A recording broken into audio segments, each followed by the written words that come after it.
వరంగల్ దగ్గరలో ఒక పెద్ద చర్చ్ ఉంది కదా, దాదాపుగా ప్రపంచంలోనే పెద్ద చర్చ్ అని చెప్తున్నారు దాన్ని. ఈ మధ్య పాస్టర్ గారు యోబు గురించి ప్రసంగం చేస్తూ స్టేజ్ ముందుకు వచ్చి బూడిద మీద పూసుకుని రచ్చరచ్చ చేశారు. మీ ఎంతమంది తెలుసో తెలీదు. He was trying to explain how the pain was Job experienced. యోబు పొందుకున్న బాధ ఎంత కఠినమైందో ఎక్స్ప్లెయిన్ చేయడానికి ఆయన ముందుకొచ్చి బూడిద మీద పోసుకుని, అయ్యో యోబు నా కుమారుడా అంటూ రక్తి కట్టించిన సంఘటన మీలో ఎంతమంది చూశారో యూట్యూబ్లో నాకు తెలియదు. ఆ పాస్టర్ గారి పేరు చెప్పను, మందిరం పేరు కూడా చెప్పను, అది మనకి అంత విషయం కాదు. కానీ మరొక పాస్టర్ గారిని ఈ మధ్య మీరు చూసే ఉంటారు. యోబు పెయిన్లో ఉన్నాడు కనుక గుండు చేయించుకున్నాడు, కాబట్టి నేను కూడా గుండు చేయించుకున్నాను, ఆయన కూడా గుండు చేయించుకున్నాడు. చూసారా, ఇది బాగా చూస్తారు మీరు. యోబు చరిత్ర ఏంటి అసలు? యోబు గ్రంథం యొక్క సారాంశం ఏంటి? యోబు గ్రంథం అంటే ఏడుపేనా? యోబు గ్రంథం అంటే వేదనేనా? యోబు గ్రంథం అంటే సఫరింగేనా? యోబు గ్రంథం అంటే ఇక బూడిద మీద పూసుకోవడం, లేకపోతే సీజన్ ఆఫ్ పెయిన్ అని చెప్పి మన ఏదో సింపతి కొరకో లేకపోతే రకరకాలుగా మనం ప్రయత్నం చేయడమా? ప్రియులరా, వాక్యాన్ని క్షుణ్ణంగా మనం పరిశీలన చేయకపోతే, లేఖనాలను సంపూర్ణంగా మనం గ్రహించకపోతే, అధ్యయనం చేయకపోతే, తిమోతి పత్రిక 4వ అధ్యాయం 1వ వచనంలో ఉంది. మొదటి తిమోతి పత్రిక 4వ అధ్యాయంలో, అంత్య దినములందు కడపటి కాలములో మోసపుచ్చేటువంటి వారు వేషధారులై మీ వద్దకు వస్తారంట. చదువుతారు ఒకసారి అన్నమాట. 1 తిమోతి చాప్టర్ 4:1.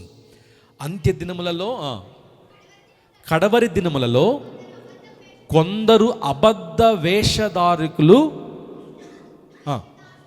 వేషధారుల వలన మోసపరుచు ఆత్మల యందు దెయ్యముల బోధ, ఏ బోధ అది? దెయ్యముల బోధ యందు విశ్వాస భ్రష్టులైపోతారేమో. ఏ కాలం అది? కడపటి కాలం, అంత్య దినములలో. కాబట్టి ఒక భక్తిపరుని గురించి చెప్పాలంటే, ఒక బైబిల్లో ఉన్న ఒక పుస్తకం గురించి చెప్పాలంటే రకరకాల వేషాలు వేయాల్సిన అవసరం లేనే లేదు. పరిశుద్ధాత్మ దేవుడు ఎలానైనా ఈరోజు నేను చాలా ఆలోచిస్తూ ఉన్నాను, ఆల్మోస్ట్ ఒక 2-3 వీక్స్గా. యోబు అంటే వేదనేనా? యోబు గ్రంథంలో 42 అధ్యాయాల్లో మనం నేర్చుకోదగింది అది మాత్రమేనా? యోబు, అమ్మో యోబుకి వచ్చిన బాధలు ఎవరికి రాలేదు. భార్య వదిలిపెట్టిపోయింది, 10 మంది పిల్లలు చచ్చిపోయారు, ఆస్తిపాస్తులు పోయినాయి. మీకు తెలుసో తెలీదో, కేవలం ఒక అధ్యాయమే యోబుకు వచ్చిన బాధలు రాయబడ్డాయి. కానీ యోబు యొక్క సహనము, యోబు యొక్క పర్సిస్టెన్స్, యోబుకి దేవుని పట్ల కలిగి ఉన్న ప్రేమ దాదాపుగా 40 అధ్యాయాలు రాయబడినాయి. అంతకంటే చెప్పాలంటే 3 స్నేహితులు ఉన్నారు, ఎలీఫజు, బిల్దాదు, అలాగే జోఫరు. ఈ 3 కూడా 3 డిఫరెంట్ క్యారెక్టర్స్గా మనకు కనిపిస్తారు. మీ దైనందిన జీవితాల్లో మీ రిలేటివ్స్ కావచ్చు, మీ ఫ్రెండ్స్ కావచ్చు, వాళ్ళల్లో జోఫర్ ఉంటాడు, వాళ్ళలో బిల్దాద్ ఉంటాడు, వాళ్ళలో ఎలీఫజ్ ఉంటాడు. సో 42 అధ్యాయాల యోబు గ్రంథాన్ని మనం ధ్యానం చేస్తున్నప్పుడు తప్పకుండా కేవలము యోబులో ఉన్న వేదనే కాదు, యోబులో ఉన్నటువంటి కన్నీరే కాదు, యోబు పడిన బాధలే కాదు. ఏమండి, దేవుడే అనుమతించాడు, దేవుడే తప్పకుండా తిరిగి ఇస్తాడు. దేవుని వలన పొందుకున్నాం, దేవుని వలనే మళ్ళా పొందుకుంటాం. ఇక్కడ క్వశ్చన్ ఏంటంటే, what was the complete purpose of Job story? వాస్తవానికి మీరు ఆలోచన చేశారో తెలియలేదు, నాకు తెలియదు. కానీ యోబు ఇటు అబ్రహాముతో కానివ్వండి, ఇటు యేసుక్రీస్తు ప్రభుతో కానివ్వండి, ఎలాంటి సంబంధము లేనటువంటి వ్యక్తి కదా. జీనియాలజీలో, వంశావళిలో ఎక్కడ యోబు పేరు మనకు కనిపించదు. కానీ యోబు ఏ కాలానికి చెందిన వ్యక్తి? యోబు యొక్క చరిత్ర ఎప్పుడు రాయబడింది అని మనం ఆలోచన చేస్తే, ఆల్మోస్ట్ చరిత్రకారులు చెప్పిన మాట ఏంటంటే, అబ్రహాం ఉన్నాడు చూసారా, he was a contemporary of Abraham. ఎందుకంటే అబ్రహాము గురించి ఎలాగా ప్రస్తావించబడిందో, ఆయన పలానా పట్టణంలో ఉండేటువంటి వాడు, ఇన్ని గొర్రెలు ఉన్నాయి, ఇన్ని మేకలు ఉన్నాయి, ఇంతమంది సేవకులు ఉన్నారు, అదే విధమైన నెరేషన్ యోబు కూడా ఇవ్వబడింది. చాలామంది థియోలజీ చెప్పిన మాట ఏంటంటే, యోబు రాజుల కాలంలో వాడు కాదు, యోబు న్యాయాధిపతుల కాలంలో వాడు కాదు. ఆల్మోస్ట్ అబ్రహాము ఏ కాలంలో ఉన్నాడో యోబు కూడా అదే కాలానికి చెందిన వ్యక్తి. చూడండి, అబ్రహామేమో వేచి చూచి విశ్వాసులకు తండ్రి అయ్యాడు. ఇక్కడ యోబేమో సహనమును చూపించి మనందరికీ మాదిరి అయ్యాడు. దేవునికి స్తోత్రం, హల్లెలూయా. కానీ ఒకటే క్వశ్చన్ ఏంటంటే, ఏ జీనియాలజీలో, యేసు ప్రభు వంశావళిలో కానీ, అబ్రహాం వంశావళిలో కానీ, దావీదు వంశావళిలో కానీ ఎక్కడ ప్రస్తావించబడినటువంటి యోబు చరిత్రను ఎందుకు బైబిల్లో పెట్టారు? మీరు ఆలోచన చేస్తే యోబు అనేది ఒక చరిత్ర కదా. ఊజు అనే దేశం ఉంది, అక్కడ ఒక న్యాయవంతుడు ఉన్నాడు, యథార్థవంతుడు ఉన్నాడు, 10 మంది పిల్లలు ఉన్నారు, ప్రతిరోజు ఉదయం లేచి ప్రార్థన చేస్తాడు, అప్రైట్ మ్యాన్, జస్టిస్ మ్యాన్, నీతిమంతుడు, చాలా ఆస్తిపాస్తులు కలిగి ఉన్నాయి, ఆ ప్రాంతంలో అలాంటి వాడు ఎవడూ లేడు అని తన గురించి పరిచయం చేసుకున్న తర్వాత, వాస్తవానికి యోబు గ్రంథం చరిత్ర బుక్లో లేదు. తెలుసు కదా, పాత నిబంధనలో చరిత్ర బుక్స్ ఉంటాయి. ఆల్మోస్ట్ యెహోషువ గ్రంథం దగ్గర నుండి ఎస్తేర్ వరకు ఉన్న బుక్స్ని హిస్టారికల్ బుక్స్ అంటారు. హీబ్రూ బైబిల్లో దాన్ని కెతూబీం అంటారు. హీబ్రూ బైబిల్ను 3 భాగాలు చేస్తారు: తోరా, నబీ, కెతూబీం. తోరా అంటేనేమో మొదటి పంచగ్రంథాలను తోరా అంటారు, ధర్మశాస్త్రం. నబీ అంటే తెలుసు, హిందీలో నబీ అంటే ప్రాఫిట్ కదా. ప్రొఫెటిక్ బుక్స్ నేమో ప్రవచన గ్రంథాలు అంటారు. మూడవది ఏంటి అంటే హిస్టారికల్ బుక్స్. యోబు అనేది ఒక చరిత్ర అయినా కానీ హిస్టారీ బుక్స్లో పెట్టకుండా పద్య భాగంలో పెట్టారు, పొయిటికల్ బుక్లో పెట్టారు. అందుకనే ఆల్మోస్ట్ 3వ అధ్యాయం నుంచి ప్రారంభించబడి యోబు గ్రంథం అంతా కూడా ఒక పద్య భాగంలో ఉంటుంది. ఎలీఫజ్ వస్తాడు, పద్యాలు చెప్తాడు, మరలా యోబు పద్యాలు చెప్తాడు. ఇక్కడ డైలాగు, ఎపిలాగు, ప్రొలాగు, ఎపిలాగు, ఇది జరుగుతూనే ఉంటుంది ఇద్దరి మధ్యలో. ప్రియులారా, నా ఆలోచన ఏంటి, నా భారం ఏంటంటే, యోబ్ అంటే పెయిన్ కానే కాదు. యోబ్ గ్రంథంలో నుంచి మనం నేర్చుకోవాల్సిన ఆత్మీయ పాఠాలు ఎన్నో ఉన్నాయి. There are so many characters. స్టార్టింగ్లోనే మనం చూస్తే సాతాన్ ఉంది కదా. సాతాన్ అంట ఎక్కడి నుంచి ఇక్కడ తిరిగి వచ్చిందంట?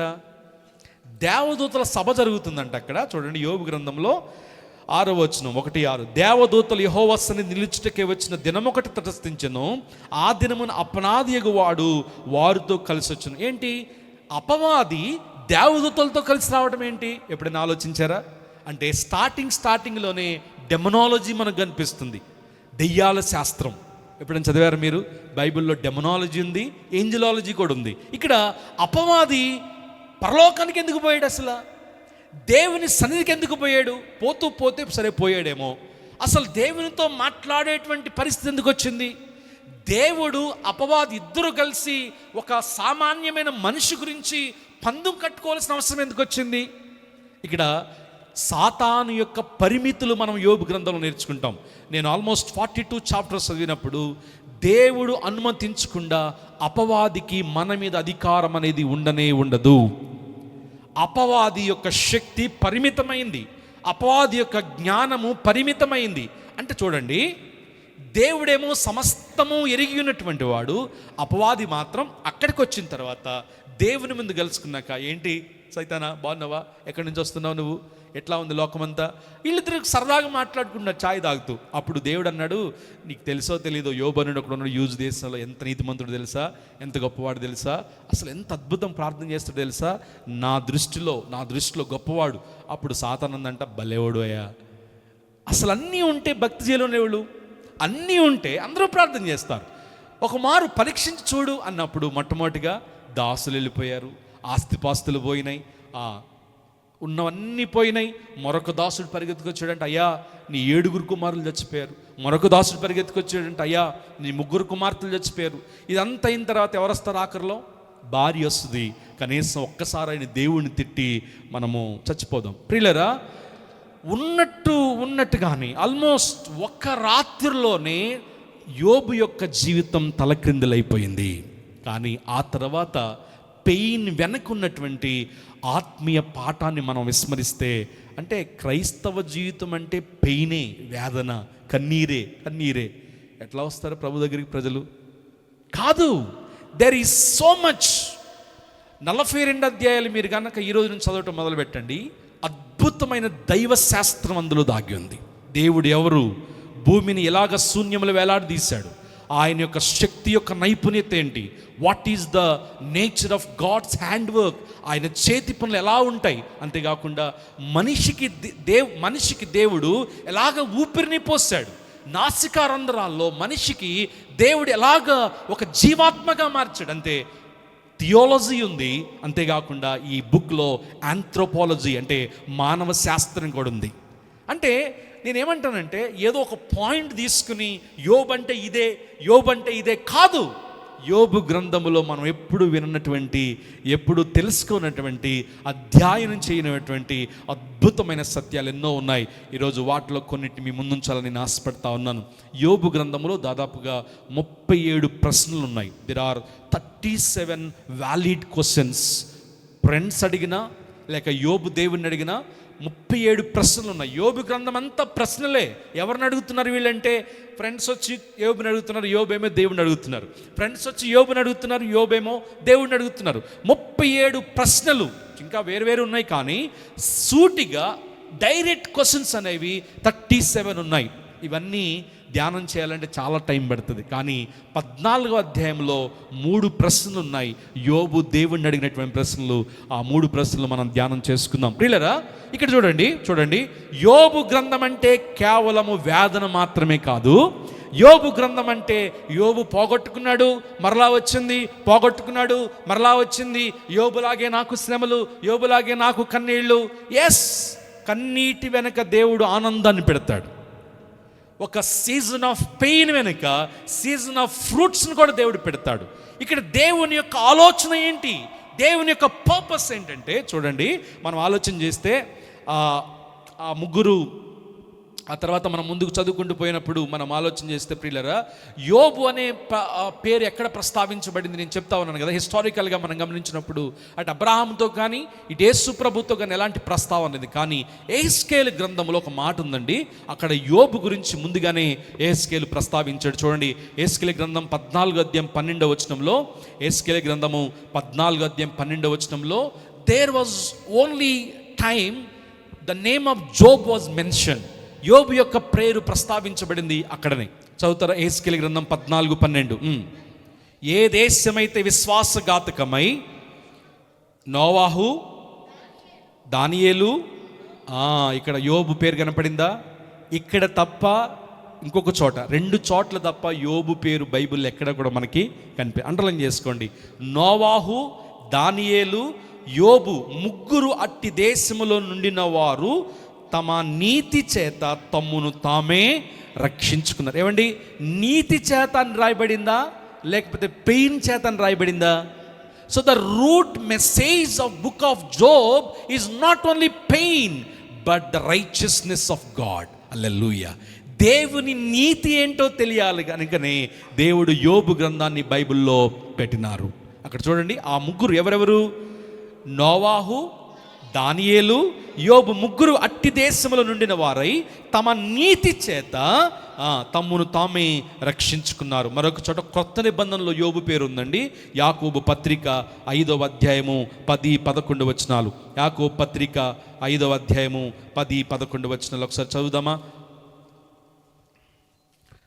5వ అధ్యాయము 10-11 వచనాలు. నా సహోదరులారా, ప్రభు నామమున బోధించిన ప్రవక్తలను ఓపికకు మాదిరిగా పెట్టుకొనుడి. సహించిన వారిని ధన్యులకు కొనుచున్నాము కదా. మీరు అదే చెప్పాను నేను. It's not about pain, it is about persistence. యోబు యొక్క సహనాన్ని తెలియచేయడానికే యోబు గ్రంథం అనేది మన ముందుంది. హల్లెలూయా. సో పెయిన్ గురించి బోధిస్తున్నప్పుడు, యోబు యొక్క వేదన గురించి బోధిస్తున్నప్పుడు మనం నేర్చుకోవాల్సిన మాట ఏంటంటే, మనం ఎంత సహనంగా ఉన్నాము. శ్రమలో భక్తిపరునిగా మన సహనం ఏమైంది? అదే అండి, గుర్తుపెట్టుకోండి. ఎవ్రీ బుక్ని కాంటెక్స్టువలైజ్ చేసి కాదు, ఆ రోజుల్లో ఆ గ్రంథకర్త ఎలా రాశాడు, యాక్చువల్ స్టోరీ ఏంటో చెప్పకపోతే, అందుకనే మొదట్లో నేను తిమోతి 1:4 చదివించే, నేను కడపటి కాలంలో మోసపు చేయటువంటి దెయ్యపు బోధలు వస్తాయి కదా. కాబట్టి మనల్ని మనం జాగ్రత్త చేసుకోకపోతే ఆ బోధల్లో కొట్టుకుపోయే ప్రమాదం ఎంతైనా ఉంది. So Job means not a pain, it is about persistence. యోబు గ్రంథం యొక్క సారాంశం ఏంటంటే, చూడండి ఆ మాట, మీరు యోబు యొక్క సహనమును గురించి వింటిరి. ఆయన ఎంతో జాలియు కనికరమును గలవాడని మీరు తెలుసుకొని ఉన్నారు. హల్లెలూయా. ఇక్కడ మనం అర్థం చేసుకోవాలి, యోబు బాధపడ్డాడు, యోబు భార్య వదిలిపోయింది, యోబు 10 మంది పిల్లలు చచ్చిపోయారు, ఆస్తంతా పోయింది, చిల్ల పెంకులతో శరీరాన్ని గోక్కుంటున్నాడు, కుష్టి రోగం వచ్చింది, యోబు ఫ్రెండ్స్ వచ్చి తిట్టారు, అందరూ అసహించుకున్నారు. ఇది కాదు యోబు గ్రంథంలో మనకు కనపడేది. యోబు శ్రమల మధ్యలో ఎలాంటి సహనం కలిగి ఉన్నాడు, యోబు శ్రమల మధ్యలో నీతిని ఎలా కాపాడుకున్నాడు, యోబు శ్రమల మధ్యలో ఎలాగ పరిశుద్ధత కలిగి జీవించాడు, యోబు స్నేహితుల మధ్యలో ఎలాగ సాక్ష్యాన్ని కలిగి ఉన్నాడు. హల్లెలూయా. అలాంటి పరిస్థితులు మన జీవితాల్లో తాండవించినప్పుడు నీ ఫ్రెండ్స్ వస్తారు, మిమ్మల్ని మోక్ చేస్తారు. ఏమండి, 3 స్నేహితులు, తమానీయుడైన ఎలీఫజు మొదటి స్నేహితుడు, రెండోవాడు గహీయుడైన బిల్దాదు, మూడో వ్యక్తి నయామానీయుడైనటువంటి జోఫరు, 4వ వాడు చిన్నోడు అంట, అందరిలో కాస్త చిన్న ఫ్రెండ్, అతని పేరు ఏంటంటే బుజీయుడైనటువంటి ఎలీహు. వీళ్ళలో 3 వ్యక్తులు చెడ్డవాళ్ళు, ఆఖరిగా వచ్చినటువంటి ఎలీహు కాస్త మంచోడు. ఈ 3 క్యారెక్టర్లకు సాదృశ్యం. ఏదో చెప్పాను కదా, యోబు కలిగి ఉన్న ఫ్రెండ్స్ లాంటి ఫ్రెండ్స్ని మనం కూడా ఈ రోజుల్లో కలిగి ఉంటాం. వాళ్ళు బెల్లం చుట్టూ ఈగలు చేరినట్లు మనకు అన్నీ బాగున్నప్పుడు మన చుట్టూరే ఉంటారండి. చక్కగా తరచుగా మన ఇంటికి వస్తారు, మనమంటే ఇష్టం ఉంటుంది, మనమంటే ప్రేమ ఉంటుంది, మనల్ని బాగా ఆదరిస్తారు, వాళ్ళ ఫ్రెండ్ లిస్ట్లో మనం ఉంటాం. కానీ యోబులాగా శ్రమల పాలవుతున్నప్పుడు ఒక్కొక్కడేమో ఎలీఫజ్ లాగా మాట్లాడతాడు. What is the character of Eliphaz? ఆయన ఏమన్నాడు తెలుసా? నీవు నీతిమంతుడు కావుదు గనుక దేవుడు నీకు ఇది అనుమతించాడు. You are not righteous, so God allowed it. The complete summary of Eliphaz speech ఏంటంటే, నీవు పాపివి, నీవు నీతిమంతుడు కాదు, అందుకనే దేవుడు నీకు ఇది ఇచ్చాడు. రెండవ వ్యక్తి ఎవరంటే బిల్దాదు అనేటువంటి వ్యక్తి. ఆయన ఏమన్నాడు తెలుసా? దేవుని దృష్టిలో నీవు ఏదో పాపం చేసావు కనుకనే నీకు ఇలా జరిగింది. ఉంటారు అలాంటి స్నేహితులు. ఏమండి, శ్రమలో వచ్చి బాధపడకు యోబు, బాధపడకు, కాస్త ఓపిక పట్టు, సహనం పట్టు, ప్రార్థన చేద్దాంలే అని ఆదరించే వాళ్ళు కాదు వీళ్ళు. గుచ్చి గుచ్చి గుచ్చి గుచ్చి గాయాలు రేపి మన వేదనను రెట్టింపు చేసేటువంటి వారు. హల్లెలూయా. మరొక వ్యక్తి జోఫర్. ఆయన ఏమన్నాడు తెలుసా? If you are not good, why did God allowed it? ఒకవేళ నీవు మంచివాడివి అయితే, నువ్వు చేసిన భక్తి దేవునికి అంగీకారం అయితే, స్పిరిచువల్గా ఈ 3 ఆస్పెక్ట్స్లో మాట్లాడారండి. ఒకళ్ళేమో మోరల్ ఆస్పెక్ట్లో మాట్లాడారు, మరొకళ్ళేమో స్పిరిచువల్ ఆస్పెక్ట్లో మాట్లాడారు, మరొకళ్ళేమో ఫిజికల్ ఆస్పెక్ట్లో మాట్లాడారు. ఈ 3 రకాలుగా యోబు నీదే తప్పు, నీవు అవినీతిమంతుడవు, నీవు పాపం చేసావు గనుక, నీ ప్రార్థనలు దేవునికి అంగీకారంగా లేవు గనుకనే నీకు ఇలాంటి శ్రమలు వచ్చినాయి అన్నారు. ఇదే నా స్నేహితుల స్పందన. ఇలానే ఉండాలి నిజమైన స్నేహితులు, ఇలానే స్పందించాలి నిజమైన స్నేహితులు. ప్రియులరా, ఒకవేళ మన గాయాలను రేపే స్నేహితులు మీరు కలిగుంటే, please stop being there friend. వాళ్ళకి స్నేహితులుగా ఉంటాం మానేయండి. ఎప్పుడో జరిగిన తప్పిదులు మరలా గుర్తు చేసి ఎలీఫజ్ మాట్లాడుతున్న మాటలు మీరు చదివితే ఏడుపు వస్తుంది. అంత దారుణంగా యోబుని తిట్టాడు. యోబు, నేను అనుకుంటాను, ఆస్తి కలిగిన వాడు కాబట్టి వీళ్ళు చాలాసార్లు పార్టీలు చేసుకుని ఉండొచ్చు, చాలాసార్లు చాలా రకాలుగా సహకరించుకుని ఉండొచ్చు. కానీ ఒక రాత్రిలో యోబు పిల్లలు చచ్చిపోయారు, యోబు ఆస్తిపాస్తులు పోయినాయి, భార్య వదిలిపోయింది, యోబు రిక్తునిగా మారిపోయాడు, వ్యాధిగ్రస్తుడైపోయాడు, ఒక బూడిదలో కూర్చుని తన శరీరాన్ని గీక్కుంటున్నాడు. ఇప్పుడు స్నేహితులు వచ్చి, అరే ఒకప్పుడు మనందరం బాగున్నాం కదా, ఇప్పుడు ఫ్రెండ్ అంటే ఫ్రెండేరా అనలేదు వీళ్ళు. నీవు పాపివి, మాకు తెలియకుండా ఎలాంటి పాపం చేసావో, ఒకవేళ మాలాగా నీతి కార్యాలు చేయలేకపోయామేమో, నీవు నీతిమంతుడు అనుకున్నావు కానీ దేవుని దృష్టిలో నీవు నీతిమంతుడు కాదేమో అని ఎలీఫజు గుచ్చి యోబు యొక్క గాయాలు రేపినటువంటి వాడిగా ఉన్నాడు. ప్రియులరా, అలాంటి స్నేహితులుంటే ఆ స్నేహం మీకు మంచిది కాదని దేవుని పక్షంగా నేను మనవి చేస్తూ ఉన్నాను. చిన్నవాడైనటువంటి ఎలీహు అనే వ్యక్తి వచ్చాడు.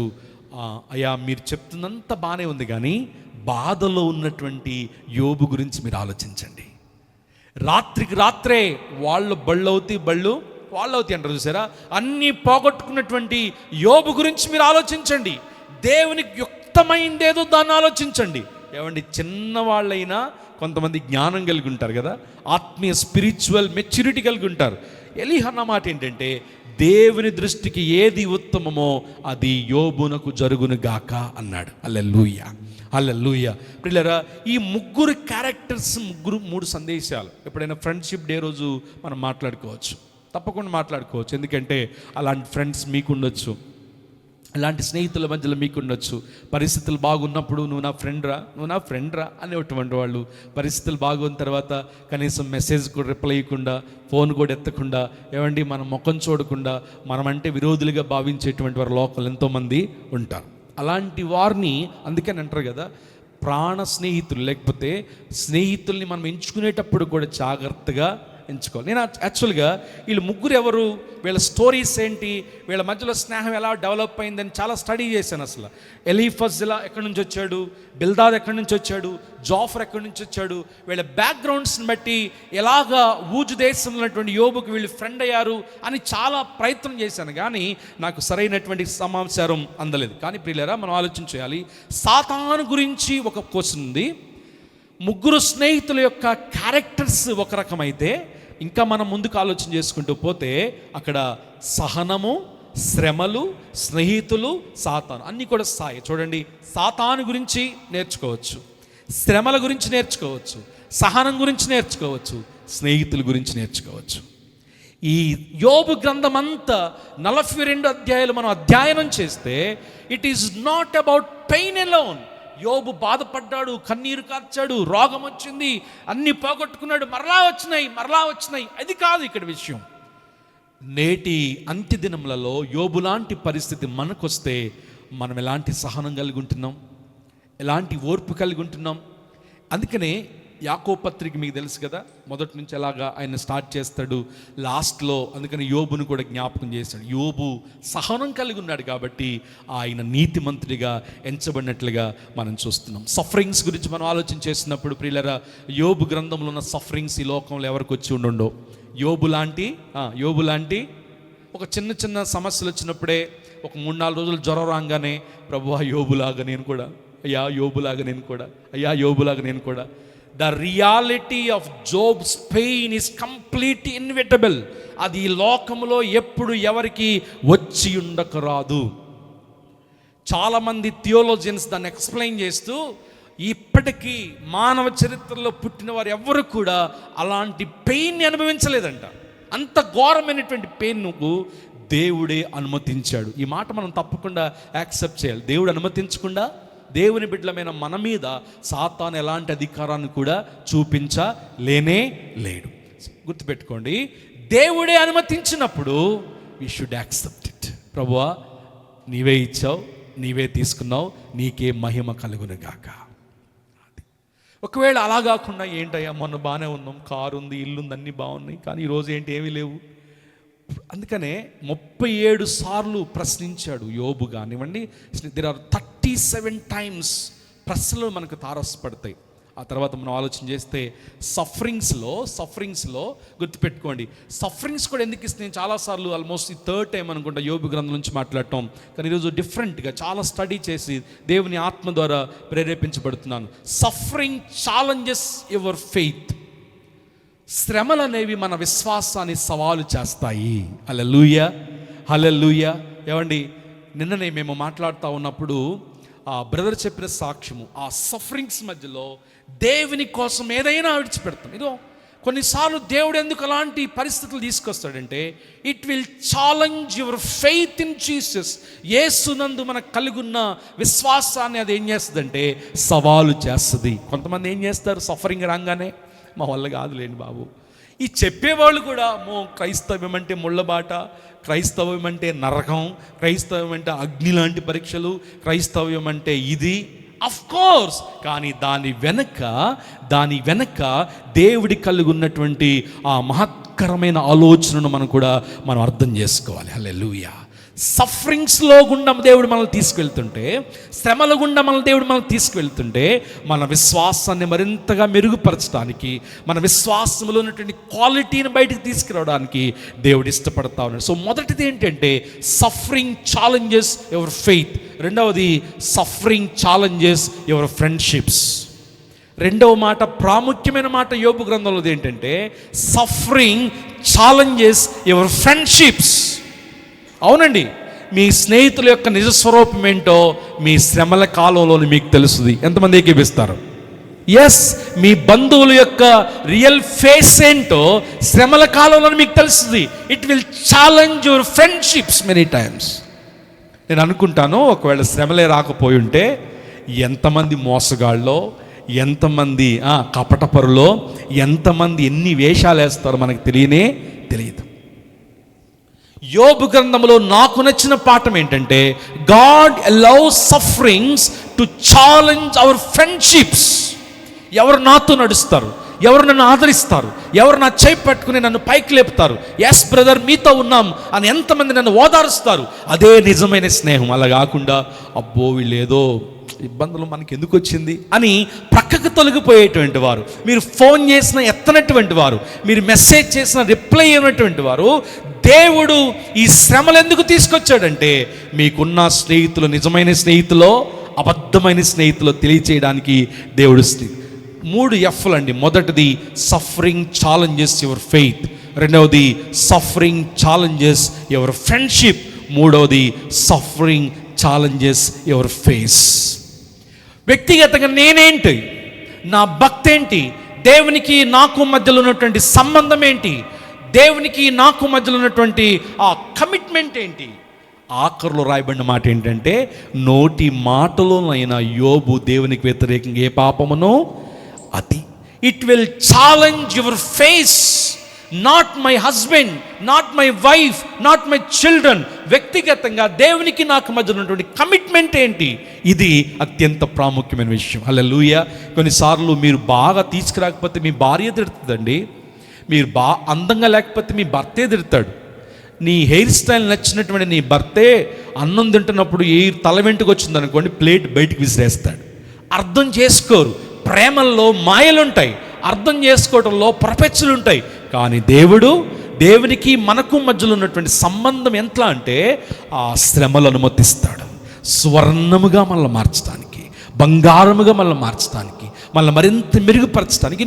It will definitely mature our commitment with the lord. దేవునితో మనకున్నటువంటి సమర్పణను మరింతగా హల్లెలూయా.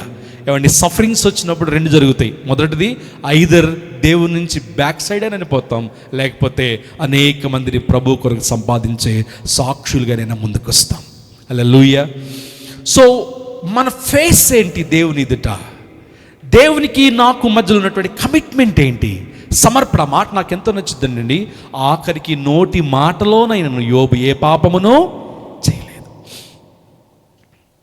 అట్లీస్ట్ రహస్యంగానైనను అంతరంగంలోనైనను ఏ పాపమును యోబు చేయలేదు.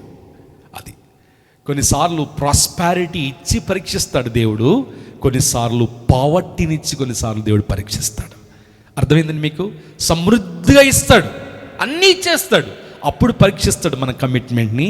కొన్నిసార్లు పావర్టీ అంటే పేదరికాన్ని ఇచ్చి కొన్నిసార్లు మన సమర్పణను దేవుడు పరీక్ష చేస్తాడు. ప్రియులరా, ఆఖరికి మన పాఠ్యాంశంలోకి వచ్చేద్దాము. 14వ అధ్యాయం దగ్గరికి వస్తే మనము యోబు గ్రంథంలో మనం నేర్చుకోవాల్సిన మరొక అద్భుతమైన పాఠం ఏంటంటే, యోబు గ్రంథం అంతా 42 అధ్యాయాలు మనం అధ్యయనం చేస్తే 37 సరాసరి ప్రశ్నలు, డైరెక్ట్ క్వశ్చన్స్ అనేవి మనకు కనిపిస్తాయి. ఈ 4 స్నేహితులతో యోబు యొక్క కన్వర్జేషన్ కానివ్వండి, లేక యోబు యొక్క డైలాగ్స్ కానివ్వండి, చాలా అద్భుతమైన ప్రశ్నలు. విశ్వాన్ని గురించి, క్రీస్తు దేవుని యొక్క సృష్టి గురించి, మానవుని యొక్క సృష్టి గురించి, మనిషి వెనుక దేవుడు కలిగి ఉన్న ప్రణాళికని గురించి, the whole purpose behind man, దేవుడు ఎందుకు మనిషి సృజించాడు, చాలా ఆంథ్రోపాలజికల్ ఆస్పెక్ట్లో చాలా విషయాలు వాళ్ళు 4 మాట్లాడుకుంటారు. 14వ అధ్యాయం దగ్గరికి వచ్చేటప్పటికి యోబు దేవుణ్ణి 3 ప్రశ్నలు అడుగుతాడండి. ఆ 3 ప్రశ్నలు ధ్యానం చేసుకుని మనం ముగించుకుందాం. మొదటిగా 14వ అధ్యాయము 4వ వచనం, పాప సహితునిలో నుండి పాపరహితుడు పుట్టగలిగిన ఎంత మేలు. ఈరోజు మన టైటిల్ ఏంటి అంటే, జోబ్స్ క్వశ్చన్స్, జీసస్ ఆన్సర్స్. యోబు అడిగిన ప్రశ్నలకు యేసు ప్రభు వారి యొక్క సమాధానాలు. So there is link between Job and Jesus. యోబు గ్రంథానికి స్వార్థలకు మధ్యలో చాలా సంబంధం ఉంది. యోబు ఏవైతే ప్రశ్నలు అడిగాడో దేవుణ్ణి, ఇవన్నీ కూడా యేసు ప్రభు వారి బోధల్లో మనకి సమాధానం జరుగుతాయి. చాలా అద్భుతమైన పాఠ్యాంశం, Job questions and Jesus answers. మొదటి మాట ఏంటంటే, పాపరహితునిలో నుండి పాపరహితుడు పుట్టగలిగిన ఎంత మేలు. అవునా కదా? పాపము చేసేటువంటి వాడు సహితుల్లో నుండి పాపరహితుడు పుడితే ఎంత మేలు. అవునా? యోబులో ఉన్నటువంటి మదనం ఇది. అయ్యో, పాపము చేసేటువంటి వాడిలో నుండి పుణ్యాత్ముడు బయటకు వస్తే ఎంత బాగుండు, ఎంత మేలు. కానీ లోకములో పాపిని పరిశుద్ధిగా మార్చేది ఎవరు? పాపములో నుండి పరిశుద్ధతను తీసేది ఎవరు? పాపిలో నుండి పుణ్యులుగా చేసేది ఎవరు? ఒకసారి యేసు ప్రభు బోధ చేస్తున్నప్పుడు వ్యభిచారం చేత పట్టబడిన స్త్రీని వాళ్ళు తీసుకొచ్చారు. అయ్యో ప్రభువా, ఈమె మోషే ధర్మశాస్త్ర ప్రకారము వ్యభిచారం చేస్తే మేము రెడ్ హ్యాండెడ్గా పట్టుకున్నాం. ఇదిగో నీవేమిది ఇస్తావో, నీ ఆజ్ఞ ఏంటో, నీ తీర్పేంటో తెలుసుకోవాలని ఇక్కడికి వచ్చాం. ప్రభు అన్నాడు, ఈమెయితే దొరికింది, కానీ ఈమెతో పాపం చేసిన వారు ఎక్కడ అని చెప్పి ఆయన భూమి మీద ఏదో రాస్తూ గడిపాడంట. అప్పుడు వాళ్ళు చూసి పారిపోయారు, రాళ్ళు వేయకుండా పారిపోయారు. అప్పుడు ప్రభు అన్న మాట ఏంటంటే, అమ్మా ఇక పాపము చేయకము. ఇప్పుడు ఈ మాట చెప్పండి, పాప సహితంలో నుండి పాపరహితుడు పుడితే ఎంత మేలు. ఎవరు పుట్టిస్తారు? పాప సహితమైన దాంట్లో నుండి పాపరహితమైన దాన్ని ఎవరు పుట్టిస్తారంటే దేవుని కుమారుడైన క్రీస్తు మాత్రమే. హల్లెలూయా. యేసు దగ్గరికి వచ్చినప్పుడు వ్యభిచారులు మార్చబడ్డారు, సుంకపు గుత్తదారులు మార్చబడ్డారు, సమాజం చేత వెలివేయబడిన వారు మార్చబడ్డారు, కుష్ఠరోగులు మార్చబడ్డారు, రకరకాల పాపాలు చేసి సమాజంతో చెదరించబడిన వారు మార్చబడ్డారు. పాప సహితమైన దానిలో నుండి పాపరహితమైంది క్రియేట్ చేయగలిగింది ఈ లోకములో యేసు ప్రభు మాత్రమే. అందుకనే దాదాపుగా క్రీస్తు పూర్వం 3వ శతాబ్దములో రాయబడిన యోబు ప్రశ్నలకు క్రీస్తు శకము 1వ శతాబ్దంలో యేసు ప్రభు వారు జవాబిస్తున్నాడు. పాప సహితమైన లోకములో ఏమంటే మనం కూడా ఒకప్పుడు పాపములో మునిగిపోయాం, కానీ పాప సహితమైన దాంట్లో దేవుడు మనల్ని ఎలా మార్చాడు? పాపరహితులుగా దేవుడు మనల్ని మార్చాడు. ఎంత మేలు. ఒకప్పుడు మనం కూడా పాప సహితంగా ఉన్నాం, రకరకాల పాపాల్లో మునిగిపోయాం, దేవునికి దూరస్తులుగా జీవించాం. కానీ క్రీస్తు రక్తముతో కడగబడి దేవుడు మన పాపమంతటిని పరిశుద్ధంగా దేవుడు మార్చాడు. హల్లెలూయా. పాప సహితమైన అనుభవాల్లో నుంచి పాపరహితులుగా దేవుడు మనల్ని మార్చాడు. యోబుకున్న ప్రశ్న ఏంటండి? ఎవరు మారుస్తారు? ఎవరు మార్చాలి? ఈ మేలుకరమైన అనుభవానికి ఎవరు తీసుకురావాలి? దాదాపుగా చాలా సంవత్సరాల తర్వాత యేసుక్రీస్తు ప్రభు లోకం మీద ఉద్భవించాడు.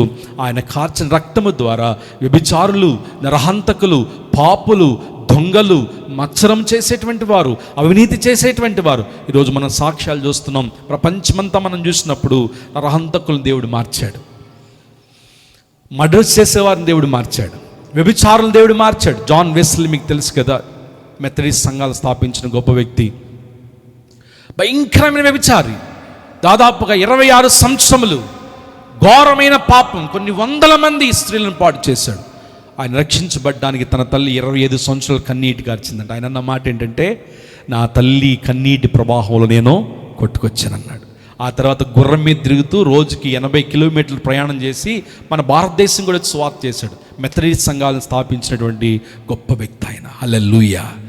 ప్రభు పాదాల దగ్గరికి వచ్చిన ఎంత పాపరహితమైన దాన్ని కూడా ఆయన పాప సహితముగా చేయగలడు. సో యోబు అడిగిన మొదటి ప్రశ్న, పాప సహితములో నుండి పాపరహితుడు పుట్టగలిగిన ఎంత మేలు. ఎవరు పుట్టించారు? చెప్పండి, ఎవరు పుట్టించారు? యేసే.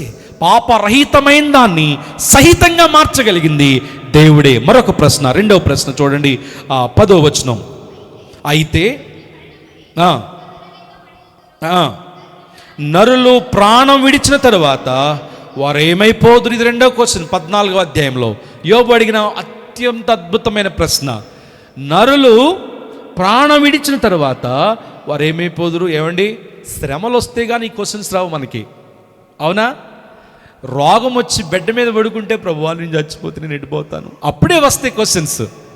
ఒకవేళ రాకపోతే రావు. ప్రభువా చచ్చిపోతే నేను ఎడిపోతాను, పరలోకమా నరకమా, యోబు కూడా అలాంటి పరిస్థితి చూడండి. ఆ మాట, నరులు ప్రాణం విడిచిన తర్వాత వారు ఏమైపోదురు? ఇది అత్యంత ప్రాముఖ్యమైన క్వశ్చన్. ప్రతి మనిషిలో ఉండాల్సినటువంటి ప్రశ్న ఇది. నేను చచ్చిపోతే ఎటు వెళ్తా? నేను చచ్చిపోతే నా గమ్యం ఏంటి? నరకమా పరలోకమా? చేయి చూపిండి అంటే అందరం చూపిస్తాం, పరలోకమే బాబు, దండం పెడితే ఒకటి పరలోకం తీసుకోండి బాబు. చూసినారు ఈ మధ్య రిజర్వేషన్స్ అంట. 10,000 కడితే అబ్రహాం పక్కన, 20,000 కడితే యేసుప్రభు పక్కన, ఇంకా ₹1,00,000 కడితే ధనవంతుడు పరలోక రాజ్యంలో ప్రవేశించుట దుర్లభము. ఇక్కడ విషయం ఏంటంటే, నరులు ప్రాణం విడిచిన తర్వాత ఏమైపోదురు? యేసు ప్రభు జవాబు దగ్గరికి వద్దాం. చూడండి, యేసుక్రీస్తు ప్రభు చాలా స్పష్టంగా లూకాసు వార్త 16వ అధ్యాయంలో ఒక ఉపమానం చెప్పారు. లూకాసు వార్త 16వ అధ్యాయము 19 నుంచి 31 వరకు. ఒక ఇద్దరంట పరలోక రాజ్యం వెళ్ళారంట. ఒకడేమో ధనవంతుడు, మరొకడేమో బీద లాజరు. చూడండి అక్కడ ఆ మాట.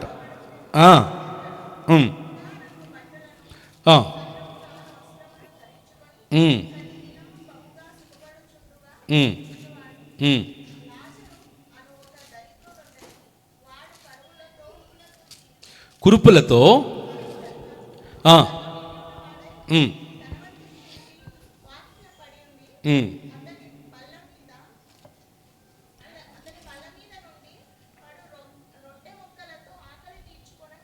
ఎస్. ఆ ముందుకు చదువుకుంటూ పోదాం. చూడండి 23వ వచనం చదువుతున్నాను నేను. అప్పుడప్పుడు పాతాళములో బాధపడుచు కనులెత్తి దూరం నుండి అబ్రహాము అతని రొమ్మున ఆనుకొని ఉన్న లాజరును చూచి, తండ్రి అయిన అబ్రహామా, నా యందు కనికరపడి తన వేలి కొనను నెలలో ముంచి నా నాలుకను చల్లార్చుటకు లాజరును పంపం. ప్రియులారా, ఎందుకు నేను ఈ మాట చెప్పానంటే, కొన్ని వేల సంవత్సరాల క్రితం యోబు అడిగిన ప్రశ్న, నరులు ప్రాణం విడిచిన తర్వాత ఏమవుదురు?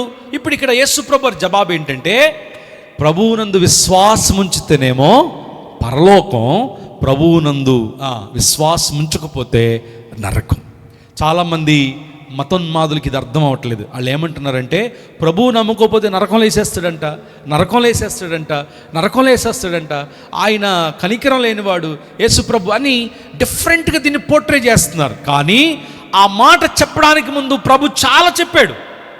మీరు నా యందు విశ్వాసం ఉంచాలి, నా ద్వారా తప్ప మీరు పరలోక రాజ్యం పోరు. ఇప్పుడు ధనవంతుడు లోకంలో అన్నీ సంపాదించుకున్నాడు, అన్నీ ఉన్నాయి. అక్కడ ఎందుకు ఆ విషయాలన్నీ మెన్షన్ చేయబడ్డాయంటే, తన వస్త్రాలు, తన ఉంగరాలు, తన అంగీలు అన్నీ ఏంటంటే తన యొక్క స్వాస్థ్యానికి భూలోకం మీద తన యొక్క స్థితికి సాదృశ్యం. కానీ అక్కడికి వెళ్ళిన తర్వాత నరకంలో పడ్డాడంటే ఎవరు? ధనవంతుడైన వాడు. ఈరోజు గుర్తుపెట్టుకోండి ప్రియులారా, మన ధనము మనల్ని పరలోకానికి చేర్చనే లేదు. అంటే క్రైస్తవులు ధనవంతులుగా ఉండొద్దా అంటే ఉండాలి. దేవుని ప్రణాళిక అదే. ధనవంతులు కావడం దేవుని ఉద్దేశం అమ్మా. మీ జీతము రెట్టింపవ్వాలి, మీ ఆస్తి రెట్టింపవ్వాలి, మీరు కోటీశ్వర్లు అవ్వాలి, మీరు ఇంకా కోటీశ్వర్లు అవ్వాలి. తద్వారా ఎవరికి మహిమ? కానీ మన మనస్సు ధనం మీదనే పెట్టుకుంటే, మన మనస్సంతా కూడా ధనాపేక్షతో నింపబడి దేవుణ్ణి విస్మరిస్తే, ఇదిగో ఈ ధనవంతుడి వలె నరకానికి పోక తప్పు. అక్కడ అగ్ని ఉంది, పండ్లు కొరుట ఉంది, వేదన ఉంది, నిత్య నరకము, నిత్య వేదన. కానీ ఒక పక్కన లోకంలో ఏమీ లేవు వాడికి. ఆ ధనవంతుడి ఇంటి బయట ఏమైనా వేస్తారేమని ఎదురు చూస్తూ ఉండేవాడంట. ప్రాణం పోగొట్టుకున్నాడు. ఆఖరికి ఎక్కడికి వెళ్ళాడు? అబ్రహాము యొక్క రొమ్మును ఆనుకున్నాడు. ప్రియులరా, మనం ఆలోచించాలి. యోబు అడిగిన ప్రశ్న, ప్రాణం పోయిన తర్వాత నరుల యొక్క పరిస్థితి ఏంటి? ప్రభువుని అంగీకరిస్తే పరలోకం, ప్రభువుని విస్మరిస్తే నిత్య నరకం. ఇందులో కాంప్రమైజ్ ఏమీ లేదు, ఇందులో వేరే స్వార్థ ఏదీ లేదు, సబ్స్టిట్యూషనల్ గాస్పెల్ అంటూ ఏమీ లేదు. If you believe Jesus as your personal saviour, పరలోక రాజ్యంలో స్థానం ఉంది. ఒకవేళ ప్రభువుని విస్మరిస్తే, ఆయన మాటను విస్మరిస్తే, ఆయన అంగీకరించకపోతే, ఆయన పిలుపుని విస్మరిస్తే తప్పకుండా నరకపు ద్వారాలు తెరవబడతాయి. So Job question and Jesus answer. మూడవ క్వశ్చన్ ఏంటంటే 14వ వచనం, మరణమైన తరువాత నరులు బ్రతుకుదురా? చెప్పండి, బ్రతుకుదురా? ఈ మాట ఎందుకు ఈనాడు మనం ఎందుకు తీసుకోవాలి? యోబు అడిగిన ప్రశ్న, మరణమైన తర్వాత నరులు బ్రతుకుదురా? రీసైక్లింగ్ బ్రత్ అంటే పునర్జన్మ అనేది ఉందా చెప్పాలి, ఉందా? డివైన్ చర్చ్ విశ్వాసులు పునర్జన్మ ఉందా? Do you believe? మెసేజ్లు పెడుతున్నప్పుడు మరొక జన్మనుంటే నీ పిల్లల్ని పుట్టాలనుకుంటున్నాను, మరొక జన్మనుంటే నీ ఫ్రెండ్ లాగా నేను పెడుతున్నారా? ఇఫ్ యూ డూ సో, మీరు పునర్జన్మ నమ్ముతున్నారు. రీసైక్లింగ్ అనేది లేదు. మరణమైన తర్వాత నరులు ఏమవుతారు? బైబిల్ ఎక్కడా కూడా మీరు ఇప్పుడు మంచి కార్యాలు చేస్తే అమెరికాలో పుడతారు, మంచి కార్యాలు చేయకపోతే పాములాగానో పిట్టలాగానో కుక్కలాగానో పుడతారు. ఎక్కడ ఉందా? బైబిల్లో ఉందా? లేనే లేదు. మరణమైన తర్వాత నరులు ఏమైపోదురు? దైవజనాంగమా, ఇది ఒక అద్భుతమైన ప్రశ్న. యోబుకి ఆదానమా? ఎప్పుడైనా యోబు యొక్క మెంటాలిటీ చూడండి, నాకు చాలా ఆలోచన ఇస్తుంది. యోబు అడిగిన ప్రశ్నలో చాలా తత్వజ్ఞానం ఉంది. అవునంటారు కదంటారా? ఇటర్నిటీ గురించి, what is man's life after death అనే దాని గురించి చాలా అద్భుతంగా ఆలోచించాడు యోబు.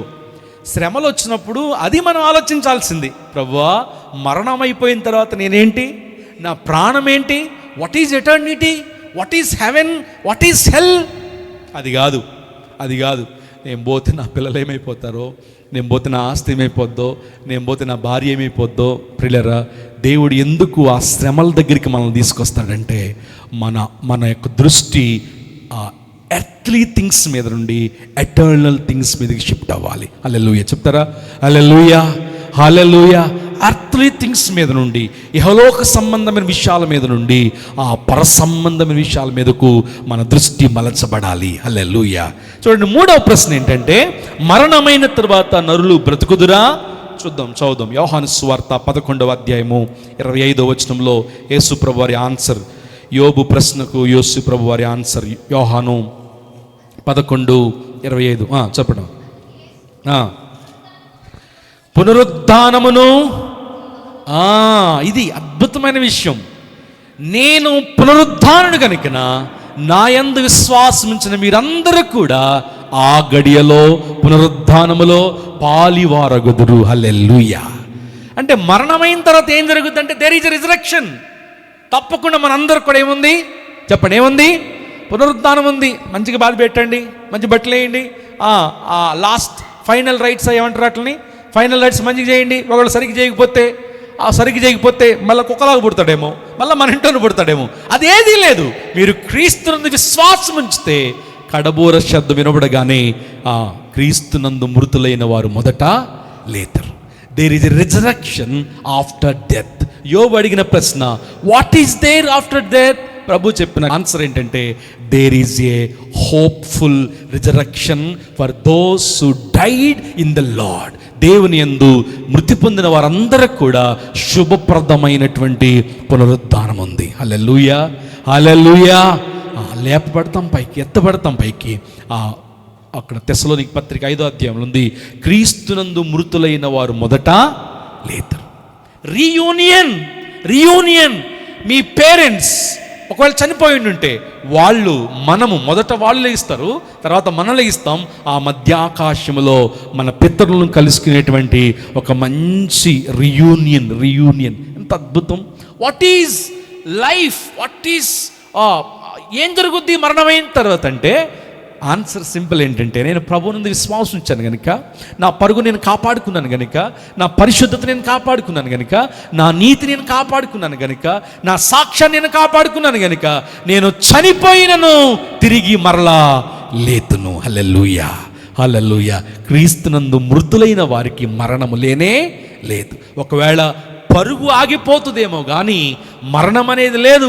నిత్యత్వము ప్రభువుతో పడికేటువంటి గొప్ప భాగ్యం ఉంది. There is a gospel of Job. దీన్ని ఏమంటారంటే గాస్పెల్ ఆఫ్ జోబ్ అంటారు. ఈ 3 ప్రశ్నలు. మొదటి ప్రశ్న, పాప సహితునుల నుండి పాపరహితుడు పుట్టగలడా? ప్రభు చెప్పిన ఆన్సర్ ఏంటంటే ఎస్. ప్రతి పాపిని పరిశుద్ధిగా మార్చగలిగేది కేవలం యేసుక్రీస్తు వారి యొక్క శ్రేష్టమైన రక్తం. రెండవ ప్రశ్న, నరులు ప్రాణం విడిచిన తర్వాత వారు ఏమైపోతారని ఏం చెప్పాడు ప్రభు? ధనికుడున్నాడు, భేదవాడున్నాడు. ప్రభువునందు విశ్వాసం ఉంచితే ఎక్కడ పోదాం? గుర్తుపెట్టుకుని, చాలా ఇంపార్టెంట్. నేను చాలా విషయాలు మాట్లాడగలను.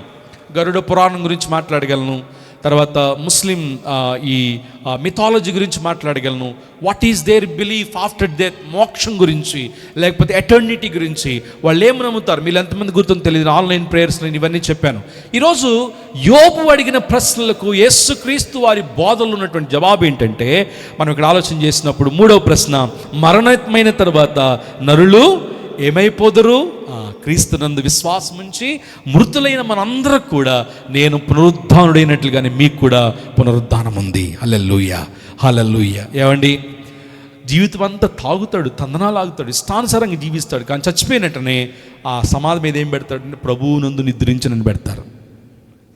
ఎంత దారుణం కదా, ఎంత దారుణం కదా. పైన ప్రభువునందు నిద్రించిన వారు ధన్యులు, పలానావాడు ప్రభువునందు నిద్రించిన, అసలు ప్రభువే తెలియదు వాడికి. చర్చికి ఎప్పుడు రాడు, జీవితాంతం తిని తాగి తందనాలాడి భార్యను కొట్టి పేరెంట్స్ని కొట్టి రకరకాలుగా జీవించి, కారణం ఏంటంటే ప్రతి వాడికి కూడా జీవించినప్పుడు ఎట్లా జీవిస్తున్నాం కాదు, చచ్చిపోయిన తర్వాత నాకు మాత్రం ఏం కావాలి? పరలోకం మాత్రం కావాలి. ప్రతి వాడికి ఉన్న స్వార్థం అదే. బాబు 60 సంవత్సరాలు 70 సంవత్సరాలు జాగ్రత్తగా జీవించరా, అక్కడ నిత్యత్వం ఉందిరా, అక్కడ మరణం లేదురా, అక్కడంతా అద్భుతమైన జీవితం రా. అది కాదు. అది ఎవరికి కావాలండి? ఇది బాగుంటే చాలు. అప్పుడు సమాధి మీద రాసుకుని ప్రభువు నందు, ఒకవేళ ప్రభువు చూసి ఈడు కూడా మనోడని లోపల వేసుకుంటాడేమో. ఉంటుందా? అలాగా ఉంటుందా? దేవునికి తెలియదా? ధనవంతుడు ఉన్నాడంట, బీదలాజరు ఉన్నాడు. బీదలాజరేమో అబ్రహాము రొమ్మున అనుకున్నా. ఆ విషయం చదువుతున్నప్పుడు అండి నా రోమాలు నిక్కబడుచుకునే కారణం ఏంటంటే, అలాంటి ధన్యత మీకు నాకు ఉంటుందా? అబ్రహాము యొక్క రొమ్మున ఆనుకున్నాడు. ధనవంతుడు అంటున్నాడు, ఒకప్పుడేమో ఈడు గేటు దగ్గర ఉండి అయ్యా అన్నాడు, ఇప్పుడు అన్నాడు వాడిని పంపించిన ఆయన అట్లీస్ట్ ఒక డ్రాప్ ఆఫ్ వాటర్. యోబు అడిగిన ప్రశ్నలు ఈరోజు మనందరం కూడా అడుక్కోవాలి, మళ్ళీ మనం పరిశీలించుకోవాలి. What is my destiny? What is my life after death? 3 ప్రశ్నలు 14వ అధ్యాయంలో యేసు ప్రభు వారు ఇచ్చినటువంటి 3 జవాబులు. ఈరోజు ప్రియులరా, ఇది నిత్యత్వాన్ని గురించినటువంటి ఆలోచన. అందుకే నేను చెప్తున్నాను, యోబు అంటే పెయిన్ మాత్రమే కాదు. ఈరోజు మీకు అర్థమైందా? యోబు గ్రంథములో సాతాను గురించి నేర్చుకోవచ్చు, యోబు గ్రంథములో శ్రమల గురించి నేర్చుకోవచ్చు, యోబు గ్రంథములో సహనం గురించి నేర్చుకోవచ్చు, యోబు గ్రంథములో 3 క్యారెక్టర్స్ ఉన్నటువంటి 3 స్నేహితుల గురించి నేర్చుకోవచ్చు. అంతకంటే ప్రాముఖ్యంగా యోబు గ్రంథములో స్వార్థ ఉంది. అదే ఈరోజు మనం 14వ అధ్యాయం నుంచి నేర్చుకున్నటువంటి Job questions and Jesus answers. ఈరోజు నుంచి యోబు గ్రంథాన్ని మీరు చూస్తున్న విధానం మారాలి, యోబు గ్రంథాన్ని మీరు చదువుతున్న విధానం మారాలి. అమ్మో యోబు నాయనా, నేను కూడా యోబులాగే. యోబు పెయిన్ ఉంది, అదే చెప్తున్నా నేను. ఒక 2 అధ్యాయాలే పెయిన్ ఉంది, కానీ దేవుని ప్రణాళికని వివరించడానికి 40 అధ్యాయాలు రాయబడ్డాయి. You need to understand God's purpose behind our sufferings. శ్రమల వెనుక దేవుని ఉద్దేశాన్ని మనం గ్రహించాలి. తల వంచండి, కళ్ళు మూసుకునండి, ప్రార్థన చేసుకుందాం. థ్యాంక్ యూ లార్డ్, హల్లెలూయా. ఒక మాట వినండి ప్రియులరా, దేవుని సంకల్పములు మనం ఉన్నప్పుడు శ్రమపరచబడటం దేవునికే గుర్తు. It is blessing to face sufferings when we are under the wings of God's grace. దేవుని కృప కింద, దేవుని సంకల్పములో శ్రమల పాలవటం మేలే. ఏదో వింత జరుగుతున్నట్టుగా అనుకోవద్దమ్మా. Financials, business, job, family, relationships, nothing is happy with me Lord అని మనం అనుకుంటుండొచ్చు. కానీ దేవుడు ఒక ప్రణాళికతో నీ లైఫ్లో పనిచేస్తున్నాడు. నీ జీవితం ఒక స్వార్థగా మార్చబడాలని, నీ జీవితం ఒక స్వార్థగా ఉండాలని, అనేక మందికి దీవెనకరముగా ఉండాలని, అనేక మందికి మేలుకరంగా ఉండాలని God himself has destined sufferings for our life. దేవుడు మన జీవితాల కొరకు ఆ సఫరింగ్స్ని పెట్టాడు. ఈరోజు యోబు గ్రంథం అంటే ఒక అద్భుతమైన స్వార్థ. మరణం ఏంటి, మరణం తర్వాత జీవితం ఏంటి, what is eternity, what is hell. So much of gospel to learn from book of Job. ప్రియులరా, ప్రతి పుస్తకాన్ని మనం ధ్యానం చేసే విధానం మారాలి, ప్రతి పుస్తకాన్ని మనం అధ్యయనం చేసే విధానం మారాలి. ప్రార్థన చేసుకుందాం. మహాగణుడైన మా ప్రియ తండ్రి, ఇంతవరకు మాతో మాట్లాడే విధానం కొరకు నీకు స్తోత్రాలు. ఈ లేఖనాలను అనేక కోణాల్లో పరిశీలించే గొప్ప కృపనిచ్చారు నాయన. నీ వాక్య ప్రత్యక్షత కొరకే మిమ్మల్ని స్తుతిస్తున్నాం తండ్రి. ఈ ఆన్లైన్ ద్వారా అలాగే ఇదిగో సంఘములో ఎంతమంది నీ బిడ్డలు ఈ మాటలు విన్నారో, యోబు యొక్క గ్రంథాన్ని పరిశీలనగా తెలుసుకుని నీ ప్రణాళికను గ్రహించే వారంగా ఉండడానికి సహాయం చేయండి. It is not about earthly sufferings, కానీ ఆ ఎటర్నిటీలో మాకు కలగబోతున్నటువంటి ఆ క్రౌన్ గురించి, ఆ కిరీటం గురించి ఆలోచించడానికి సహాయం చేయండి ప్రభువా. వాక్యంగా అర్థం చేసుకోవడానికి మాకు సహాయం చేయండి అయినా. మోసపరిచే ఆత్మలు, దెయ్యపు బోధలు ఎక్కువైపోయిన దుర్దినాల్లో ప్రజల్ని సంబరపరచాలనో, ప్రజల్ని ప్లీజ్ చేయాలనో మేము మాట్లాడుకోవట్లేదు నాయన. నీ లేఖనాల్లో దాగి ఉన్న ప్రతి మాట, ప్రతి లైను, ప్రతి విషయము ఏ రీతిగా అర్థం చేసుకోవాలో మాకు బోధిస్తున్నందుకే నీకు స్తోత్రాలు. నీ వాక్యములో మేము ఇంకెదుగునట్లుగా సహాయం చేయండి. వాక్యములు ఇంకా ఫలించినట్లుగా సహాయం చేయండి. వాక్యములు ఇంకా నాటబడినట్లుగా సహాయం చేయండి. Let the word of God administrates our lives O God. నీ వాక్యము మమ్మల్ని పరిపాలింపనీయుడు నాయనా. నీ వాక్య అధికారానికి మమ్మల్ని అప్పగించుకుంటున్నాం ప్రభువా. ఈ మాటల ద్వారా ప్రతి వారిని మీరు బలపరచమని, వాక్య జ్ఞానములు మమ్మల్ని బలపరచమని యేసు నామములో ప్రార్థిస్తున్నాము తండ్రి. ఆమేన్.